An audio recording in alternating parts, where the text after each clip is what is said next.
Welcome back to my channel guys. Kali ini kami akan memberikan berita tentang MotoGP yang terkait Marc Marquez yang kabarnya akan pensiun. Namun sebelum lanjut ke pembahasan guys, jangan lupa terlebih dahulu untuk klik like dan subscribe channel ini ya, biar kalian gak ketinggalan update terbaru sepak bola tanah air dan luar negeri. Marc Marquez mengaku akan pensiun dari MotoGP ketika tak lagi tampil kompetitif. The Baby Alien menilai daripada tak sanggup lagi bersaing memperebutkan kemenangan, juara dunia 6 kali MotoGP itu lebih memilih santai di rumah.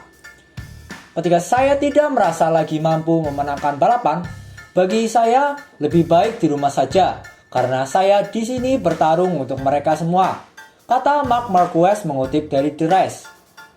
Ucapan di atas relevan dengan aksi Marc Marquez dalam 2 race awal comeback di MotoGP 2021. Setelah absen 9 bulan akibat patah lengan kanan, Marc Marquez kesulitan bersaing di barisan depan dalam 2 race awal turun di MotoGP 2021. Setelah finish ke-7 di MotoGP Portugal 2021, The Baby Alien cuma menyelesaikan balapan di tangga ke-9 MotoGP Spanyol 2021.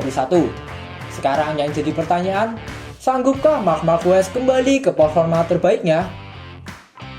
Merujuk kepada ucapan Marc Marquez di atas, jika sampai akhir musim tak berkunjung sanggup memenangkan balapan, bukan tak mungkin rider asal Spanyol itu memutuskan pensiun dari MotoGP.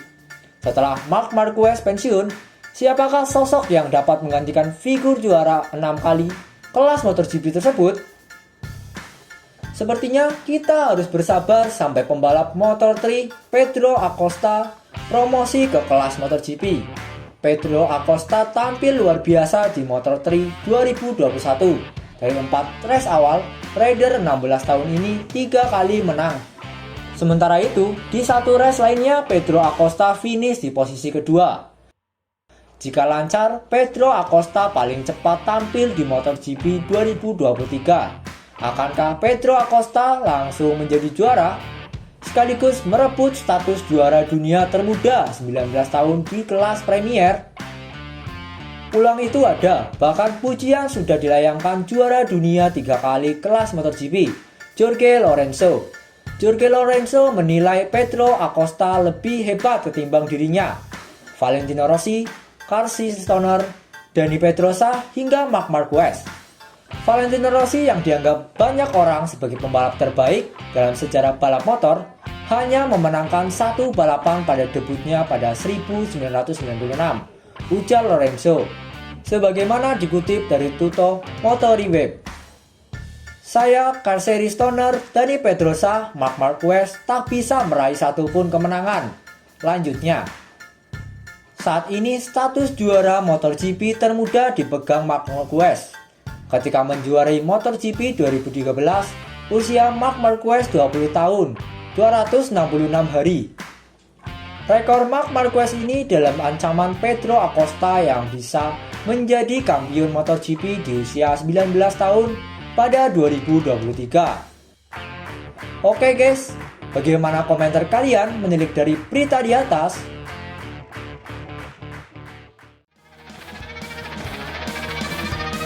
Dalam sebuah voting yang dilakukan oleh situs olahraga Badminton Beatles mengenai 10 negara terbaik di sektor bulu tangkis, tim Indonesia berhasil mengungguli Cina. Berdasarkan hasil voting tersebut, tim Jepang berhasil menempati peringkat 1 karena hampir seluruh voting menyebut 5 sektor bulu tangkis negeri Sakura sangat-sangat kuat. Untuk sektor tunggal putra disebut sangat kuat. Kemudian di sektor tunggal putrinya, tim Jepang juga memiliki kekuatan yang tak jauh berbeda dari tim tunggal putra. Untuk sektor ganda putra, tim Jepang juga disebut sangat kuat.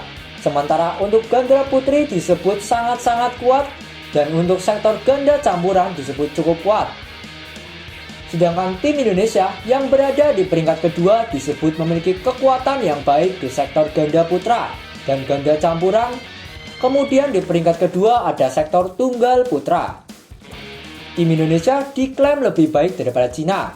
Lalu ganda putri yang disebut cukup kuat, Sementara sektor tunggal putri Indonesia menjadi yang sangat lemah. Sebaliknya dengan Cina, mereka disebut sangat kuat di ganda campuran, kuat di tunggal dan ganda putri, serta cukup di tunggal dan ganda putra. Hal tersebut membuat media Cina Sport China langsung kebakaran jenggot. Mereka menyebut kalau tim Jepang dan Indonesia perlahan sudah bangkit di tengah keterpurukan mereka, terlebih dari kejuaraan All England 2020. Terlebih di turnamen bulu tangkis tertua dunia tersebut. Dinasti kejayaan Cina runtuh untuk kali pertama setelah tak ada satupun wakilnya yang meraih gelar di sana dan harus puas menjadi runner up semua. Media Cina pun menyebut kalau keadaan itu sangat memalukan bagi timnya, mengingat status mereka sebagai negara adidaya di dunia bulu tangkis yang berharap wakilnya segera berbenah untuk menyelesaikan masalah ini. Jadi bagaimana pendapat kalian guys mengenai berita di atas? Tulis komentar kalian di kolom komentar ya guys.